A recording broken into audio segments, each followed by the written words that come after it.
परिषद की 24 सीटों पर आरजेडी चुनाव लड़ेगी। बिहार में 24 सीटों पर एमएलसी चुनाव होने हैं, जिसको लेकर एक बार फिर से घमासान शुरू हो गया है। जो कांग्रेस है वो कह रही है कि 7 सीटों पर एमएलसी चुनाव लड़ेंगे। हालांकि अगर ये बात नहीं मानती है राजद, तो हम तमाम उन सीटों पर अब चुनाव लड़ेंगे। सर, क्या बात है, अब कांग्रेस के भी जैसे उपचुनाव में जो स्थिति हुई थी, क्या फिर से अब विधान परिषद के चुनाव में भी होने वाली है? देखिए, उपचुनाव में जो स्थिति हुई, जिनके कारण, कांग्रेस के कारण ये स्थिति बनी, कांग्रेस अपने जिद पर अड़ी रही, ज़मीनी हकीकत नहीं समझ पाई, तो रिजल्ट परिणाम सबके सामने है कि किसको कितना वोट मिला।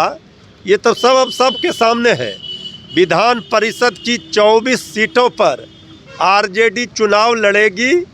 अगर हम वहाँ मजबूत रहेंगे तभी ना, हम जो सहयोगी दलों को अगर हम देंगे सीट तो वहाँ उनको मदद कर पाएंगे। तो जो सीट हमारे महागठबंधन के सहयोगी दलों को जाएगा, जब निर्णय होगा, चुनाव के तारीखों का ऐलान होगा, तो फिर हमारी मजबूत तैयारी रहेगी तो हम उन्हें मदद कर पाएंगे। लेकिन अभी हम 24 सीटों पर कैसे चुनाव महागठबंधन जीते, इसके लिए आरजेडी ने कमर कस लिया। लेकिन समीर सिंह हैं कांग्रेस एमएलसी, वो कह रहे हैं कि हमको 7 सीट चाहिए। और इतना ही नहीं, उन्होंने यह भी कहा है कि लालू प्रसाद यादव चिराग पासवान को भी सीट देंगे। देखिए, किनको कौन, हर पार्टी के नेता को, हर पार्टी को ये अधिकार है वो ज़्यादा से ज़्यादा सीट की मांग करे। कांग्रेस के आला कमान फैसला लेते हैं दिल्ली से, आदरणीय सोनिया गांधी जी, श्री राहुल गांधी जी, तो आदरणीय लालू प्रसाद जी, तेजस्वी यादव जी, सब लोग मिल करके, बैठ करके, वामपंथी दल के नेता सब लोग तय कर लेंगे। और मांग तो कोई कर सकता है, सब लोगों को अपनी अपनी तैयारी करनी चाहिए। अगर गठबंधन में जिसको जिसको जो सीट पर जिन दलों के उम्मीदवार लड़ेंगे, वो तभी एक दूसरे को मदद कर पाएंगे जब उनकी भी ताकत वहाँ होगी।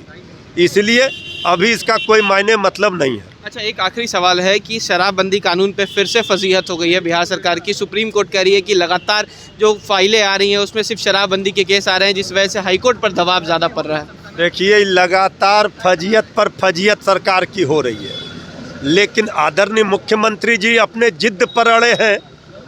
उसका खामियाजा भुगत रही है जनता। शराबबंदी तो पूरी तरह से फेल सरकार में बैठे लोग कर रहे हैं। अब तो माननीय सर्वोच्च न्यायालय के मुख्य न्यायाधीश ने पहले भी टिप्पणी की थी, फिर से एक बार उन्होंने ये कहा है।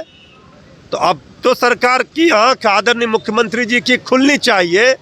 जो आईना दिखाया जा रहा है सर्वोच्च न्यायालय के न्यायाधीश के द्वारा, अब तो सरकार को सोचना चाहिए, इस पर पुनर्विचार करना चाहिए, समीक्षा होनी चाहिए।